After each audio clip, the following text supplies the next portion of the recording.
Hey guys, mumeze mute bavandimwe inshuti zanjye bakunzi banjye mumeze mute? Njye ndashima Imana. Cyari igihe kinini rero tutabona, nashize igihe kinini cyane tutari kubonana, ntabagezaho amasomo ya gitari kuri channel yacu nkuko twari dusanzwe tuyiga. Rero mumbabarire basabye imbabazi. Murabizi ko mbakunda. Impamvu ntabonekaga ni ibibazo by'ubuzima, umuntu abashakisha kugira ngo arebe yuko ubuzima bwagenda neza. Ariko ntago nabakuyeho umutima, kubakuraho umutima, ndacyabakunda kandi niyo mpamvu ngarutse kugira ngo dukomeze twige amasomo ya gitari kuri channel yacu yakita Secret Channel. Thank you for watching this video. Kubera ko rero twari tumaze igihe tudakora, ubu twaje n'ingamba cyashya kandi nta gusubira inyuma. Noneho mukomeze mudusengere, mudusabire ku Mana kuko dushozwa na Kristo, duha imbaraga abavandimwe. It's not easy, nuko bimeze rero. Ubu rero tugiye kujya twiga gitari step by step, for the intermediate, for the beginners, for the advanced guitarist. Masomo yanyu arahari rwose kandi ateguye neza. Tugiye kujya twiga rero step by step. Nk'ubu murabizi yuko at the beginning kuri channel dutangira channel twavuze yuko mu muziki tugira amanota 12. Muri ayo 12 kandi buri key imwe, we have 12 keys in music, so each key has 7 chords. To be able to play each key, you should know its following 7 chords. Ukuvuga ngo kugira ngo umenye gucurangira muri buri key, muri ayo 12, muri ayo maki 12, nuko umanza kugira iki, umanza kumenya buri key ayo manota 7 ayigize, nibwo ubasha gucurangira muri buri key.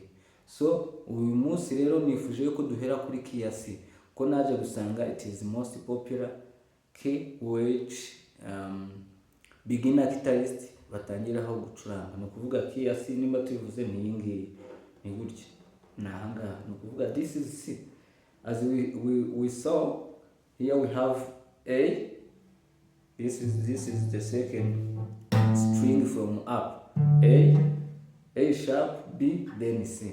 No kuvuga ngo rero this is C note.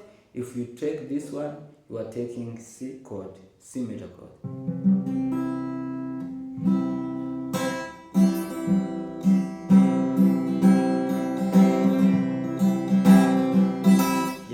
Ubwo rero tugiye kwiga uburyo ayo manota 7 ayigize kugira ngo ube uri able yo kuba wagira iki, wacurangira muri key ya C.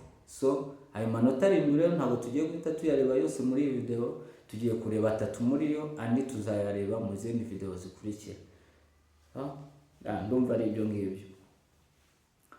Reka dutangire rero. Tugiye guhera kuri major chord. Ni ukuvuga ngo buri key muri ayo manota 7 igiye ifite 3 muri yo aba ari major chord, the major chord. Let's start. Ni ukuvuga ngo rero major chord ya mbere muri key ya C ni iyi ngiyi. Katurebere uburyo ifatwa. Ni ukuvuga ngo ku mu beginner, ndumva kuri intermediate cyangwa se advanced, it's easy, mwarabimenye mubizi.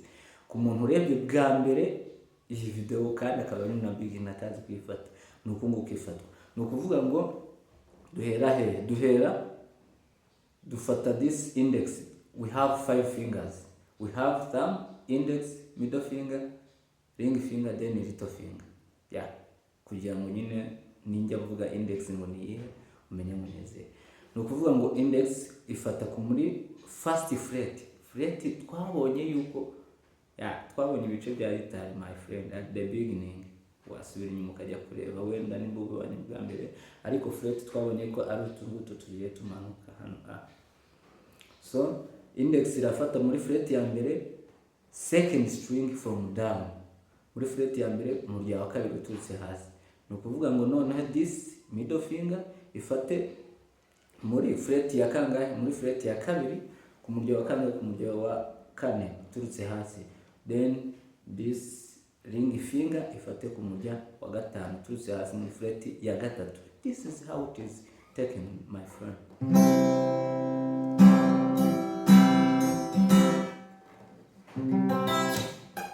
Nuko nguko.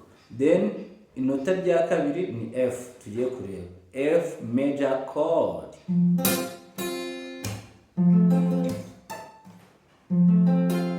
Nukuvuga ngo rero uburyo ifatwa n'ubundi ni index ifata imirya ya mbere ibanza, nukuvuga ngo wa mbere n'uwa kabiri at the same time simultaneously, then this middle finger igafata ku murya wa gatatu muri fret ya kabiri, then this in ring finger igafata ku murya wa kangahe, wa kane muri fret ya gatatu turutse hasi.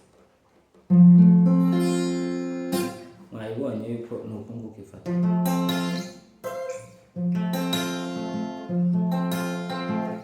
Nuko nguko. Then inota rya gatatu ni iri ngiri, ni G chord, G major chord.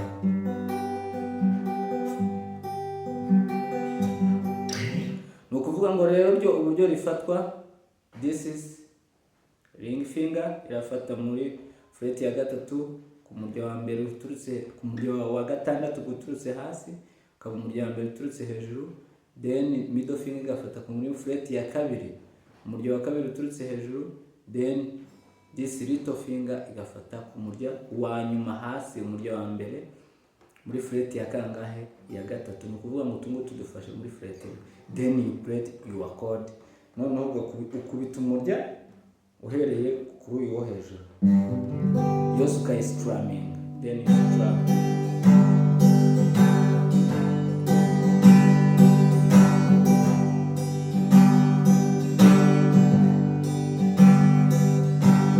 Ndumva ari ibyo ngibyo. Nuko nguko. Then for the next video tuzareba iki, tuzareba andi manota asigaye aherekeza aya ngaya yandi, kugira ngo ube uri able cyangwa se ushoboye kuba wacuranga any song muri ki ya C.